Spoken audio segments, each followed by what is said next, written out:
There is this massive contradiction in tech right now. Yeah. You've got these companies spending billions to completely rebuild the internet. Right. Literally billions. Yeah. They're launching these massive infrastructure overhauls like every single day. Beat. Yet you look at the fresh data, and as of May 2026, barely 2% of households actually pay for an AI subscription. It's a completely wild paradox. We're basically building digital skyscrapers for a tiny neighborhood. Exactly. So welcome to the deep dive. I'm really glad you are joining us today. We are unpacking a pretty dense stack of industry updates. Yeah, we really need to figure out what is happening in that gap. Right.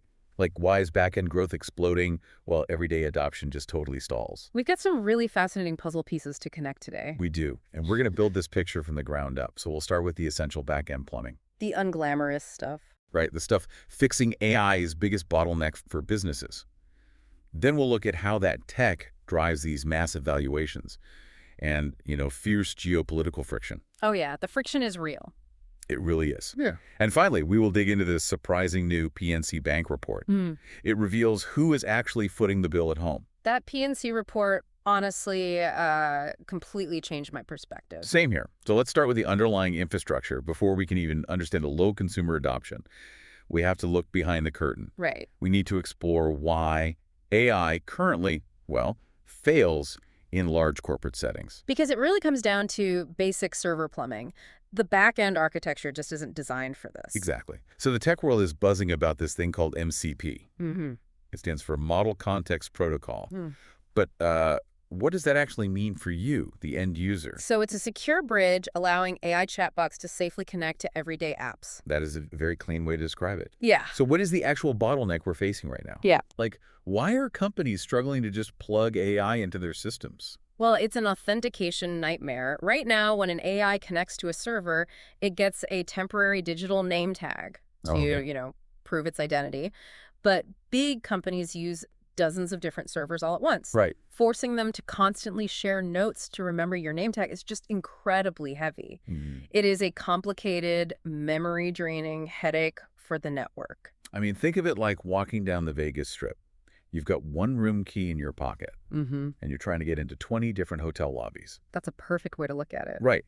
Every single front desk has to call the other hotels. They have to verify it is really you every single time. Yeah. It would just be a complete logistical nightmare for everyone involved. Right, and that is exactly what enterprise servers are doing. They are doing so much extra heavy lifting every second. Wow. Yeah, they're burning computing power just trying to keep track of who is who.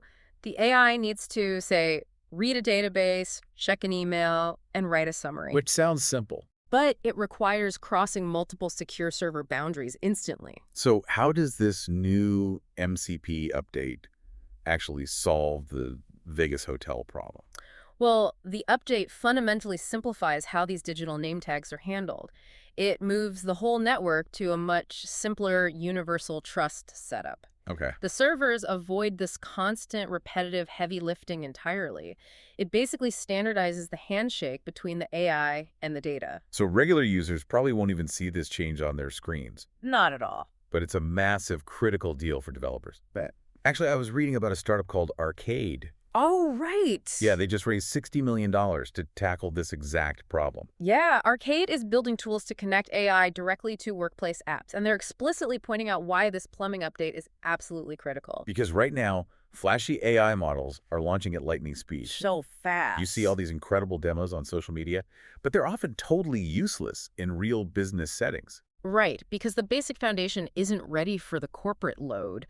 It's like putting a Ferrari engine in a golf cart. That's exactly it. The tech plumbing connecting AI to company data just shatters under the pressure. Yeah, it cannot handle heavy, continuous enterprise traffic yet. Whoa, imagine scaling to 1 billion queries. It's wild. The servers would literally melt without this kind of fix. So building a reliable foundation just takes a bit more time. This MCP update is a massive, necessary step forward. Yeah, totally. It makes reliable, large-scale AI agents an actual reality for businesses. They can finally trust the system won't crash under its own weight. It's the invisible, unglamorous work that makes the magic happen. The enterprise world has been waiting for this exact stabilization. I'm really trying to wrap my head around the stakes here, though. What happens to companies if they ignore this infrastructure lag completely? Oh, they'll see their expensive digital agents completely stall out. The backend servers simply cannot authenticate the data flow securely at massive scale. So without this upgrade, AI agents basically crash in corporate settings. That's exactly right. They just time out. When you realize that AI models will literally melt company servers without this plumbing, it just completely recontextualizes the market. It really does. It totally explains the massive valuations we're seeing across the entire sector. Oh, absolutely. We're seeing companies raise absurd amounts of money to build out this capacity. Which brings us right into the business and geopolitics of AI. Yeah, the sheer volume of capital moving around is staggering. We are basically watching a total rewiring of the global economy. Look at Databricks right now. They're raising new funding in the current market. They're looking at a $188 billion valuation. I mean, that number is almost hard to comprehend. It's larger than the GDP of many countries. It is. And they want to expand their AI data products significantly. They aren't just building generic chatbots. Right. They're building the secure data lakes we literally just talked about. More than 20,000 companies already use their platform securely. Wow. That includes 70% of the Fortune 500. Which really shows where the real enterprise value is hiding. It's not in the flashy consumer apps. Nope. It's in the companies providing the secure, scalable plumbing for big business. And Claude is also making aggressive moves to capture the enterprise market. Their team plan just dropped to a 2-seat minimum. Oh, nice. Yeah, this makes it far more accessible to small businesses and startups. It's a very smart play for market share. It costs less than their high-end Claude Max plan. But, the really interesting part is the new feature drop. Oh, the skills list. Yeah, they just released a new 42 skill list for the platform. It is specifically arranged to help automate nearly every standard business role. So they are targeting the actual mechanics of office work. Exactly. They want to automate reading spreadsheets and drafting standard reports. But to do all of this, the physical infrastructure has to evolve. Hardware is a massive piece. It is another massive, critical piece of this puzzle. Google is reportedly developing a brand new custom AI server chip. Frozen V2. Right, it's currently being called Frozen V2. They're aiming to launch that specific server chip in 2028. And the core focus isn't just raw speed. Okay, what is that? The goal is to make their Gemini model 6 to 10 times more power efficient. Because power efficiency is becoming the absolute critical bottleneck for these massive data centers. Yeah, we are literally running out of electricity to run these models. 2-sec silence. A 10-fold efficiency gain changes the entire economic model of AI. It really does. But alongside the money and the hardware, we have these deep, unresolved tensions. Anthropic just had a massive copyright settlement officially approved. Yeah, it was a $1.5 billion settlement. That is a massive sum for a copyright dispute. The specific case might be legally resolved now, but the broader industry still lacks a clear universal rulebook. The fundamental fight over using copyrighted training data is definitely not over. We're just seeing the opening skirmishes. It creates a massive cloud of legal anxiety over the whole sector. Yeah. And we're also seeing major geopolitical tensions rising alongside the legal ones. OpenAI seems genuinely worried about a new Chinese open source model. Right, it's an AI model called Kimi K3. Exactly. The U.S. government is apparently debating export restrictions on Kimi K3. They're looking closely at other Chinese open models, too. Because open source models are inherently harder to control or contain geographically. It's a massive national security puzzle. Meanwhile, the U.S. government is struggling with its own internal AI leadership. Yeah, that was wild. Trump's latest AI standards chief, Chris Fall, just abruptly resigned. He left the position after just 3 months on the job. No official reason was given for his sudden departure. It's a chaotic situation. His predecessor actually lasted less than a single week in the role. I really have to push back on this massive disconnect. It feels completely surreal to me. Well, how can we have massive $188 billion enterprise valuations? How are companies building chips for 2028? Right. Yet our own government cannot even keep an AI standards chief for 3 months. It's the classic painful friction between rapid innovation and slow regulation. Yeah. The private sector is practically building rockets right now. Meanwhile, the public sector is still debating the blueprints for the launch pad. The speeds are entirely incompatible. I want to ask you to weigh these two specific friction points. We're looking at power grids and we're looking at courtrooms. Okay. What is the ultimate bottleneck for this technology right now? Is it the hardware efficiency or the legal rule books? Honestly, it's the lack of clear legal rule books. It is Like, not even close. We can definitely engineer better chips like Frozen V2 eventually. right. The physics and the engineering will eventually be solved. But if a regulatory ruling suddenly outlaws your core training data, your model is dead. It's instantly illegal to operate. So legal uncertainty is the real ceiling, not the silicon itself. Precisely. You simply cannot outcompute a federal injunction. Sponsor. So we've looked at the billions of dollars flowing on the back end. We have. And we've explored the massive geopolitical tensions in the boardroom. Now, let's zoom all the way down to the individual at home. This is honestly where the story gets really surprising for me. We have to ask who is actually funding this revolution out of pocket.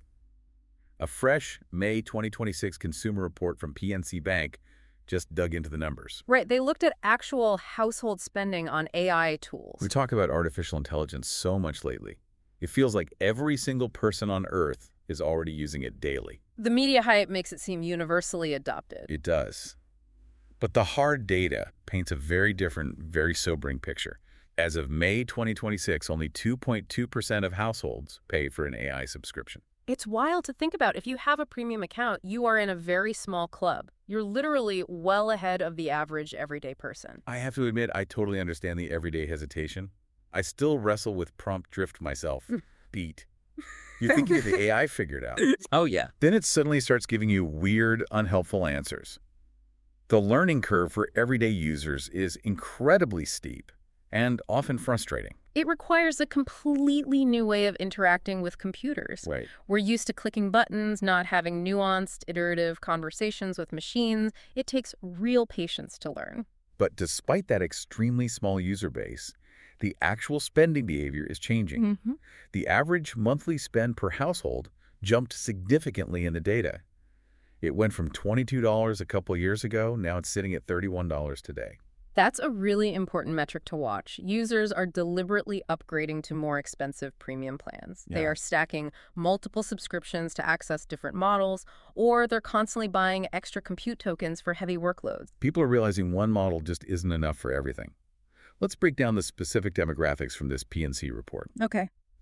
Gen Z, Millennials, and Gen X are clearly leading the charge.